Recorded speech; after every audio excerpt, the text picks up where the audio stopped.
இலக்கிய சீரியலில் இன்றைக்கி எபிசோடில் என்னென்ன மாதிரியான அட்டகாசமான விஷயங்கள்லாம் நடக்க போகுது அப்படின்றத பற்றி தான் நாம் இந்த வீடியோவில் பார்க்க போகிறோம்.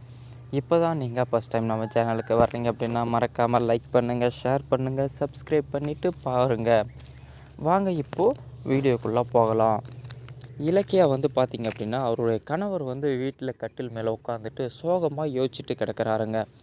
என்ன தான் நம்ம வீட்டுக்காரர் இந்த அளவுக்கு சோகமாக யோசிச்சுட்டு கிடக்கிறாரு அப்படின்னு சொல்லிட்டு யோசிக்கிறாங்க. சரி, ஓகே, இதை பார்த்துட்டே இருந்தாலும் ஆகாது, நம்ம கணவருக்கு நாம் தான் நம்மளால் முடிஞ்ச உதவியை செய்யணும் அப்படின்னு சொல்லிட்டு நம்ம இலக்கியாவும் பார்த்திங்க அப்படின்னா, என்னங்க ஆச்சு, எதுக்காக இப்படி சோகமாக உட்காந்துட்ருக்கீங்க அப்படின்னு சொல்கிறீங்க. அதுக்கு நம்ம கௌதம் பார்த்திங்க அப்படின்னா எல்லாம் பார்த்திங்கன்னா இந்த சாயில் டெஸ்ட்டு ஃபெயிலியர் ஆனதுலேருந்து தான் ரொம்ப கஷ்டமாகவே இருக்குது, ஏதாவது வழி கிடைக்காதான்னு பார்த்துட்ருக்கேன் அப்படின்னு சொன்னாங்க. சரி, ஓகே, அந்த ஆஃபீஸரோட மேலதிகாரி போய் பார்க்க சொல்லியிருந்தாங்க இல்லையா கோபால் சார், போய் பார்த்தீங்களா அப்படின்னு சொல்லிட்டு நம்ம இலக்கிய கேட்குறான். அதை விட மேலதிகாரி அவங்களோட பெரிய ஆஃபீஸர் எல்லாரையுமே நான் போய் நேரில் பார்த்து பேசிட்டேன்.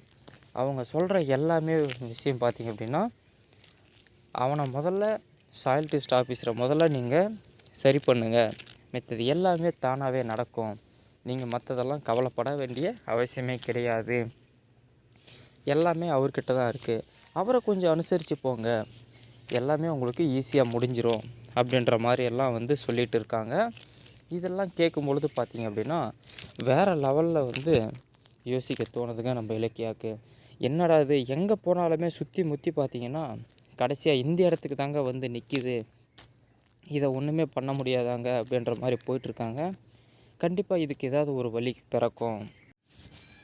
எங்கே போய் வந்தாலுமே இலக்கியா அந்த கருணாகரன் கிட்ட தான் நிற்கிது, அவன் சாயில் டெஸ்ட்டில் பாஸ் பண்ணால் மட்டும்தான் எந்த வேலையுமே நடக்கும்னு சொல்கிறாங்க. கருணாகரனை விட பெரிய பெரிய ஆஃபீஸர் எல்லாருமே அவனை பார்த்து பயப்படுறாங்க, அந்தளவுக்கு இன்ஃப்ளூயன்ஸான ஆளாக இருக்கான், அவனை மீறி எதுவுமே செய்யவே முடியாது, நான் கண்டிப்பாக இந்த முயற்சியில் தோல்வி அடைஞ்சிரும் போல இருக்குது, என்னால் என்ன செய்கிறதுன்னே ஒன்றும் புரியலை, இல்லைன்னா 2 கோடி ரூபா பணம் கேட்குறான், நான் மட்டும் என்ன செய்ய முடியும், நேர்மையாக இருக்கிறது தப்பா அப்படின்னு சொல்லிட்டு இலக்கிய கிட்ட புலம்பிட்டு இருக்காங்க நம்ம கௌதம். இதெல்லாம் கேட்கும் பொழுது உங்களுக்கு எப்படி இந்த மாதிரியான எண்ணம்லாம் உங்களுக்கு தோணலாம், உங்களால் கண்டிப்பாக முயற்சி பண்ணால் எதையும் செய்ய முடியும், நீங்கள் கொஞ்சம் பொறுத்துருங்க, நம்மளுக்கும் ஒரு காலம் பிறக்கும், ஏதாவது ஒரு பக்கத்துலேருந்து வழி பிறக்கும், அந்த சமயத்தில் நம்ம உள்ளே நுழைஞ்சிடலாம், நீங்கள் எதுக்கும் கவலைப்படாமல் இருங்க, உங்களால் முடிஞ்ச வரைக்கும் முயற்சி பண்ணிகிட்டே இருங்க அப்படின்னு சொல்கிறாங்க இலக்கியா. நீ சொல்கிற இது எல்லாமே வாஸ்தவமான பேச்சு தான் இலக்கியா, நான் மட்டும் என்ன செய்ய முடியும். இதே மாதிரியான அடுத்தடுத்த சுவாரஸ்யமான விஷயங்கள் அடுத்த வீடியோ